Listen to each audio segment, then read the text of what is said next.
Hello guys, welcome back to the YouTube channel of Wings एक उड़ान। My name is Mehreen. जैसा कि आपने देखा होगा लास्ट टाइम मैंने आपको केमिस्ट्री का फर्स्ट लेक्चर पढ़ाया। आई होप आप सबको वो सारे कॉन्सेप्ट्स क्लियर हो गए होंगे because I try to make it as simple as possible.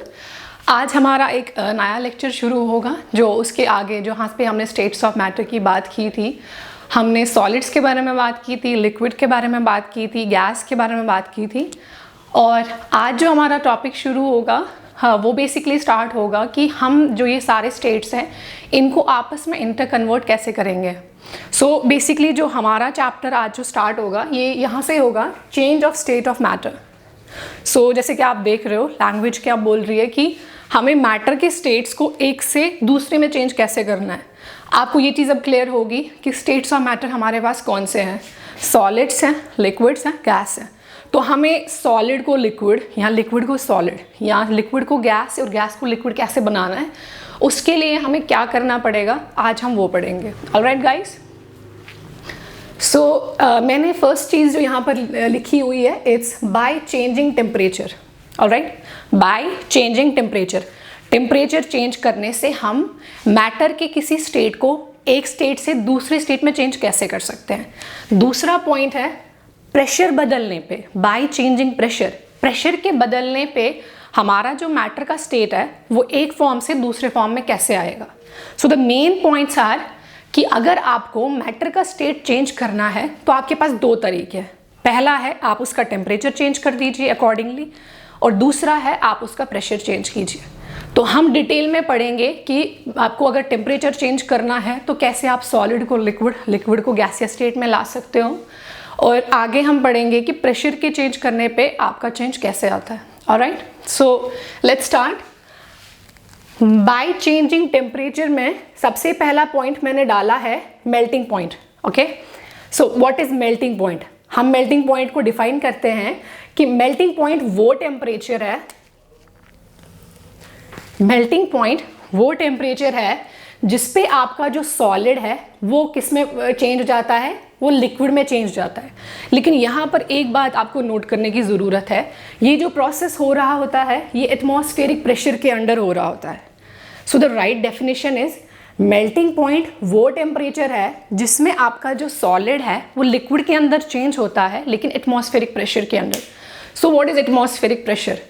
Basically atmospheric pressure क्या है कि हमारी सराउंडिंग में, हमारे एटमॉस्फेयर में जो एयर है वो सरफेस पे कितना प्रेशर एक्सर्ट करती है, पर यूनिट एरिया पे वो कितना प्रेशर एक्सर्ट करती है, that's our atmospheric pressure.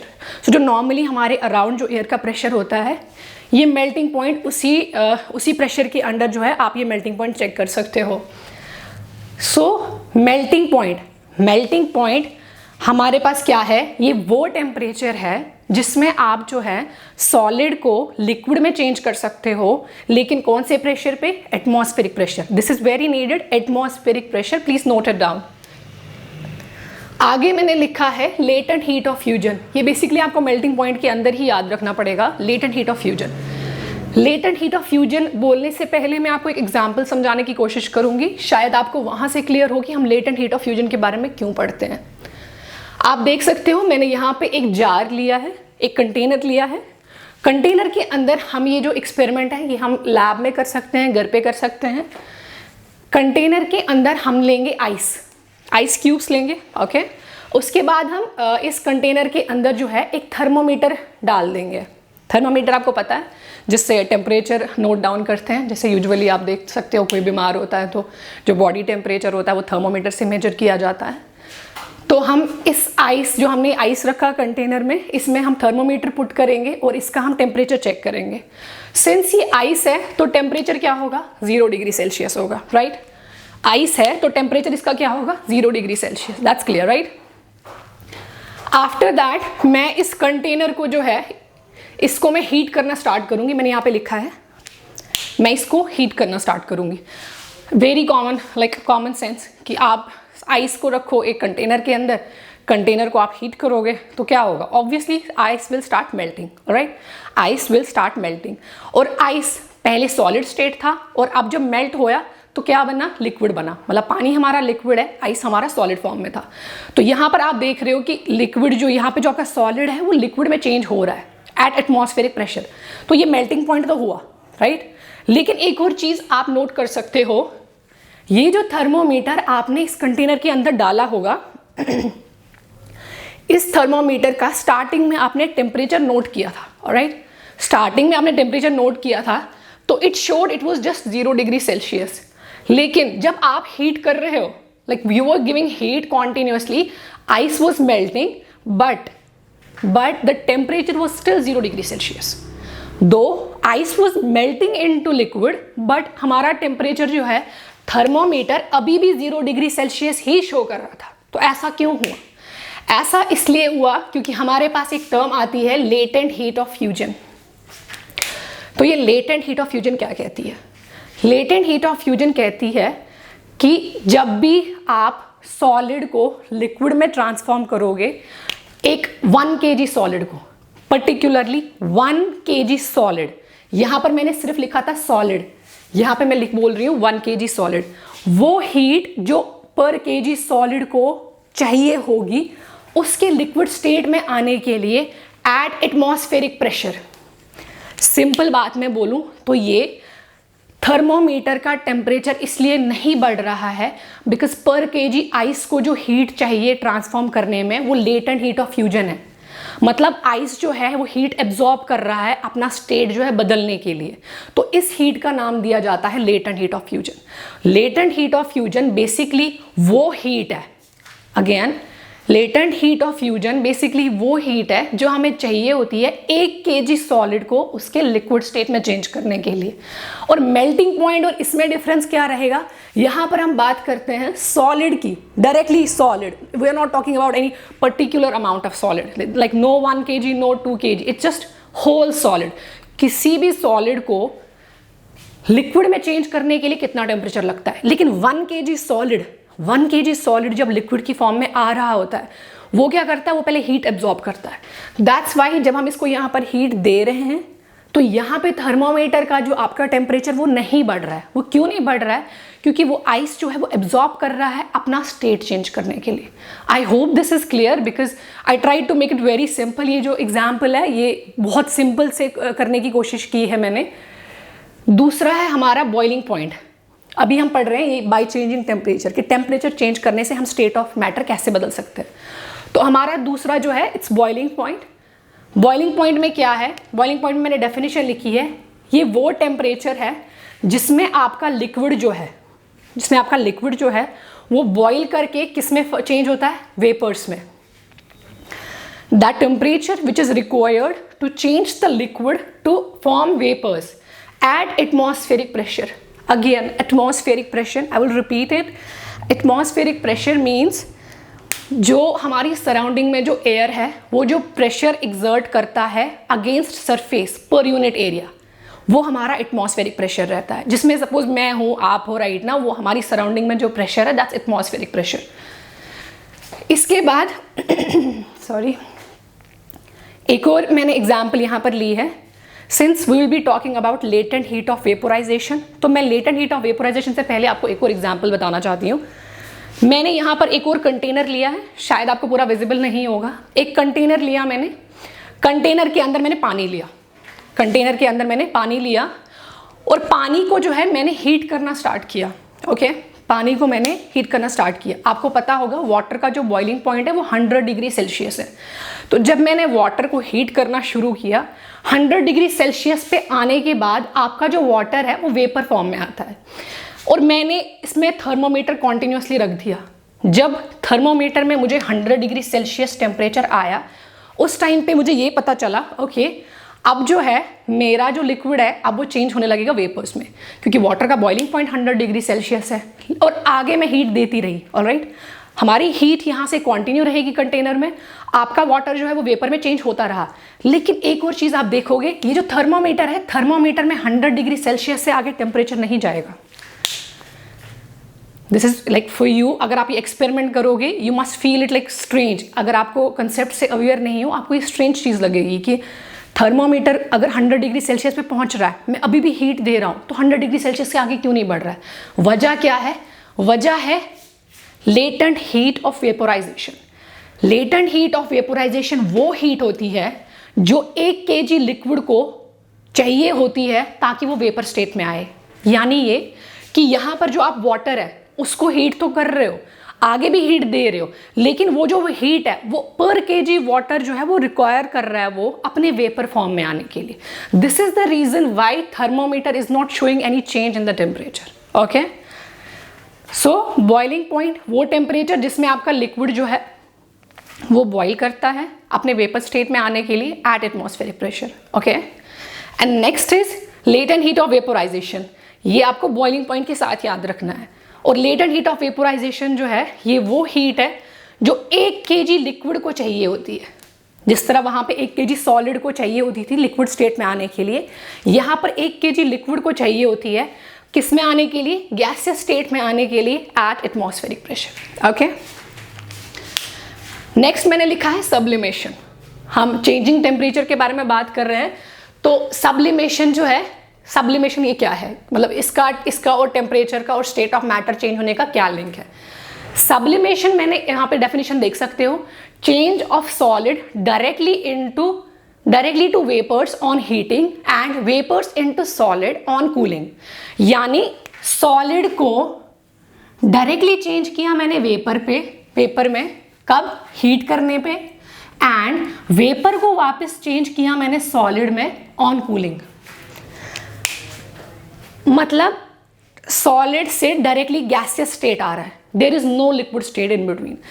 Usually आपको लगता होगा कि सॉलिड को अगर गैसियस स्टेट बनना है, जैसे आप सपोज बोलोगे पहले आपके पास आइस होगा, आप आइस को हीट करोगे वो लिक्विड में चेंज होगा, उसके बाद आप लिक्विड को हीट करोगे तो वो वेपर फॉर्म में आएगा।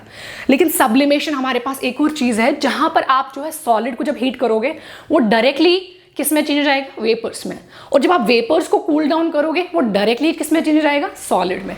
हमारे पास एग्जाम्पल है नैप्थलीन बॉल्स की। नैप्थलीन बॉल्स आपने देखी होगी डेली लाइफ एग्जाम्पल में। नैप्थलीन बॉल्स हम यूजुअली क्लॉथ्स में रखते हैं या रूम में रखते हैं। तो नैप्थलीन बॉल अगर आप कहीं पे रखते हो, छोटी छोटी बॉल्स होती हैं वाइट कलर की, अगर आप वो कहीं पे रखते हो, आप देख सकते हो कुछ वक्त के बाद वो नैप्थलीन बॉल जो है वो गल चुकी होती है, वो छोटी हो चुकी होती है, और कुछ टाइम और बाद अगर देखोगे वो नैप्थलीन बॉल खत्म हो गई होती है। लेकिन एक और चीज़ जो है नोटेबल है, क्या आपने देखा कि जब वो नैप्थलीन बॉल उधर से गायब हो गई, क्या उसका कोई स्टेन लगा, क्या उसका कोई लिक्विड स्टेन था जहाँ पर आपने कपड़े में रखा था? नहीं होता है, वहाँ पे कोई स्टेन नहीं होता है। वो डायरेक्टली जो आपका नैप्थलीन बॉल है वो डायरेक्टली किस में चेंज हो जाता है, वो डायरेक्टली वेपर्स में चेंज हो जाता है। Alright, now the next point about change of states of matter is by changing pressure। Pressure के चेंज करने पे हमारा स्टेट ऑफ मैटर जो है वो कैसे चेंज करता है। Well if you remember, I have told you in the last lecture कि जो पार्टिकल्स होते हैं, जो मैटर के पार्टिकल्स होते हैं जिन्हें हम एटम्स कहते हैं, उनकी प्रॉपर्टीज़ के बारे में हमने पढ़ा था कि इनके बीच में जो है फोर्स ऑफ अट्रैक्शन है और इनके बीच में जो है स्पेसेस है। और मैंने उस टाइम पे आपको एक और बात बोली थी कि हमारा जो सॉलिड है, सॉलिड में जो स्पेसेस है दो एटम्स के बीच में वो बहुत कम होती है, यानी फोर्स ऑफ अट्रैक्शन ज़्यादा होती है और डिस्टेंस भी जो है बहुत कम होती है। और गैसेस के लिए मैंने क्या कहा था कि गैसेस में डिस्टेंस मैक्सिमम होती है तो फोर्स ऑफ अट्रैक्शन मिनिमम होती है। अगर आपने लास्ट लेक्चर देखा होगा, इन केस नहीं देखा है तो प्लीज़ आप पहले लास्ट लेक्चर देखिए, उसके बाद आपको ये ठीक से समझ आएगा। तो प्रेशर चेंज करने पे हमारा मैटर का स्टेट कैसे चेंज होगा, यहाँ पे मैंने लिखा है if we compress a gas in cylinder. Okay, अगर हम सिलेंडर के अंदर जो है गैस को क्या करें, कंप्रेस करके डाल दें, the distance between the particles of gas is reduced. जो पार्टिकल्स होंगे गैस के, अब मैंने उनको कंप्रेस करके सिलेंडर के अंदर डाला, ऑलराइट, तो उनकी जो पार्टिकल्स की डिस्टेंस होगी जो यूजुअली ज़्यादा होती थी अब क्या होने लगेगी, कम होने लगेगी। And finally gas is liquefied, और जो हमारा गैस है वो क्या हो जाता है, वो लिक्विफाई यानी वो लिक्विड फॉर्म में चेंज हो जाता है।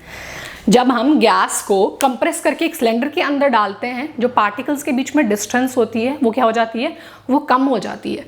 और वो कौन सा स्टेट ऑफ मैटर है जिसका गैसियस के बाद जो है एटम्स के बीच में डिस्टेंस कम होती है, गैसियस के बाद लिक्विड आता है, तो आपका जो गैस है वो किस में चेंज हो गया, लिक्विड में चेंज हो गया।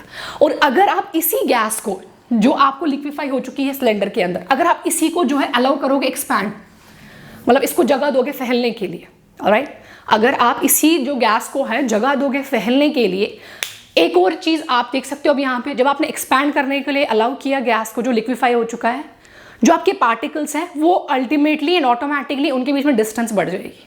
जब डिस्टेंस बढ़ जाएगी तो ऐसा मैटर का कौन सा स्टेट होता है जिसमें जो है हमारे जो पार्टिकल्स हैं उनकी डिस्टेंस सबसे ज़्यादा होती है? This is gas. तो ऑब्वियसली जो हमारा जो लिक्विफाइड फॉर्म आपको गैस था वो किस में चेंज जाएगा? वो आपके गैसियस स्टेट में चेंज जाएगा। So the definition I will read it out for you. If we compress a gas in cylinder, the distance between the particles of gas is reduced. अगर हम गैस को जो है कंप्रेस करें cylinder के अंदर, पार्टिकल्स की डिस्टेंस जो है कम हो जाएगी and finally gas is liquefied, और आपका गैस जो वो लिक्विड फॉर्म में चेंज जाएगा। And if this liquefied gas, और अगर इसी लिक्विफाइड गैस को जो है इज अलाउड टू एक्सपैंड, अगर हम इसे क्या करने अलाउ करेंगे? एक्सपैंड, मतलब इसको उस सिलेंडर में से बाहर निकलने देंगे। The distance between the particle is maximised. जो ये पार्टिकल्स होंगे इनके बीच में जो डिस्टेंस है वो क्या होने लगेगी? वो मैक्सिमाइज होने लगेगी। And the liquefied gas will change back to normal gaseous state. तो ये जो आपकी लिक्विफाइड गैस थी ये डायरेक्टली वापस किस में चेंज हो जाएगी? गैसियस स्टेट में। इसका सबसे मोस्ट कॉमन यूज जो हमारा इस एग्जाम्पल का है वो है हमारा लिक्विफाइड पेट्रोलियम गैस, यानी LPG, जो आप डेली लाइफ में जो आप यूज़ करते हो कुकिंग के लिए। वो क्या किया जाता है? वो लिक्विफाई करके सिलेंडर्स में डाला जाता है एंड एज सून एज आप उसको गैस को रिलीज करते हो, सिलेंडर से रिलीज करते हो, तो आप देख सकते हो वो गैसियस फॉर्म में आता है। इतना ही नहीं, आपको पता होगा एक छोटा लाइटर जो मोस्टली सिगरेट्स वगैरह के लिए यूज़ होता है, उस लाइटर में क्या होता है? आपको लिक्विड दिखता है बट वो एक्चुअली जो है वो लिक्विड नहीं है, वो गैस है। एज सून एज आप उसे लाइटर को लिट करोगे वो बाहर गैसियस फॉर्म में आता है। बेसिकली उस लाइटर के अंदर जो आपका गैस है वो कंप्रेस करके डाला जाता है तो वो आपको लिक्विफाई लगता है, बट वो लिक्विड नहीं है, वो एक्चुअली गैस है। एज सून एज आप उसका प्रेशर जो है नॉर्मल प्रेशर पे आने दोगे वो अपने गैसियस फॉर्म में वापस आ जाता है। So this was about change of state of matter, जिसमें हमने पढ़ा बाय चेंजिंग टेम्परेचर, और चेंजिंग टेम्परेचर में हमने क्या पढ़ा? मेल्टिंग पॉइंट पढ़ा। मेल्टिंग पॉइंट के बाद हमने लेटेंट हीट ऑफ फ्यूजन पढ़ा, हमने बॉइलिंग पॉइंट पढ़ा, लेटेंट हीट ऑफ वेपोराइजेशन पढ़ा एंड सब्लिमेशन पढ़ा। और प्रेशर के चेंज करने पे, जैसे मैंने बोला, प्रेशर चेंज करना ये कैसे हमें यूज आता है? By changing the distance of the particles, क्योंकि हमारा जो मैटर का स्टेट है वो कब सॉलिड है, वो कब लिक्विड है, वो कब गैस है, ये डिपेंड करता है पार्टिकल्स के बीच में जो है इंटर एटॉमिक डिस्टेंस कितनी है और उनके बीच में फोर्स ऑफ अट्रैक्शन कितना है। तो प्रेशर चेंज करने पे हम ये दोनों चीज़ों को चेंज करते हैं और हमारा जो मैटर का स्टेट है वो चेंज हो जाता है। इसके बाद एक और टॉपिक मैंने आज यहाँ पर लिखा है केमिकल रिएक्शंस के बारे में। आज हम इसके बारे में थोड़ा सा पढ़ेंगे, नेक्स्ट लेक्चर में हम इसको आगे कंटिन्यू करेंगे। केमिकल रिएक्शन, ये वो रिएक्शन होती है, a reaction, figure about reaction और द प्रोसेस। आप डायरेक्टली याद रखिए प्रोसेस इन विच 2 और more than 2 substances react to form a new substance. कोई ऐसा प्रोसेस जिसमें आपके दो या दो से ज़्यादा सब्सटेंस जो है वो रिएक्ट करके एक नया सब्सटेंस बनाते हैं। Alright, that's chemical reaction. It's a process that leads to chemical transformation. ये वो प्रोसेस है जिससे आपका जो सब्सटेंस का जो है ट्रांसफॉर्मेशन है केमिकली वो चेंज हो जाता है। हम आगे देखेंगे एग्जाम्पल से वो कैसे चेंज होता है। ये क्या करता है? केमिकली ट्रांसफॉर्म करता है एक सेट ऑफ सब्सटेंस को दूसरे सेट में। अगर मैं नॉर्मल लैंग्वेज में बोलूँ तो यहाँ पे मैंने एक एग्जाम्पल डाला है, iron plus oxygen, a very common example. आप कहीं पर जो है ओपन सरफेस पे आयरन रखोगे, आयरन की रॉड्स रखोगे, आपको पता है हमारे एटमॉस्फेयर में जो है मॉइस्चर होता है, एयर होता है, वो मॉइस्चर आयरन के साथ रिएक्ट करता है तो क्या बनाता है? वो रस्ट बनाता है। आप देख सकते हो आयरन के ऊपर एक ब्राउन कलर का एक थोड़ा सा एक मटीरियल की कोट आता है, उसे जैसे हम नॉर्मल लैंग्वेज में शायद से हिंदी में जंग कहते हैं, जंग लगना, एंड दैट्स रस्ट। सो यहाँ पर कैसे चेंज हुआ? पहले आपका आयरन था और ऑक्सीजन था, ये दोनों मिलके इनका केमिकली ट्रांसफॉर्मेशन हुआ और इनका जो केमिकल ट्रांसफॉर्मेशन है वो इतना डिफरेंट हुआ कि जो आपके स्टार्टिंग के और ये सब्सटेंसेस थे वो बिल्कुल एक नए सब्सटेंस में आए हैं। आप रस्ट को जो है वापस आयरन में नहीं कन्वर्ट कर सकते हो। So it's a chemical change. जब आपका जो है कंपोजिशन का जो है चेंज हो जाए और आपका जो प्रोसेस है वो रिवर्सिबल नहीं हो, अब आप रस्ट को वापस से आयरन में जो है चेंज नहीं कर सकते हो। So guys, this was all about today's lecture. Will continue the rest part in next lecture. हमारे डिस्क्रिप्शन बॉक्स में जो है हमारे सारे सोशल साइट्स के प्लेटफॉर्म्स के लिंक्स दिए हुए हैं, आप चाहे तो हमें फॉलो कर सकते हैं। Thank you so much.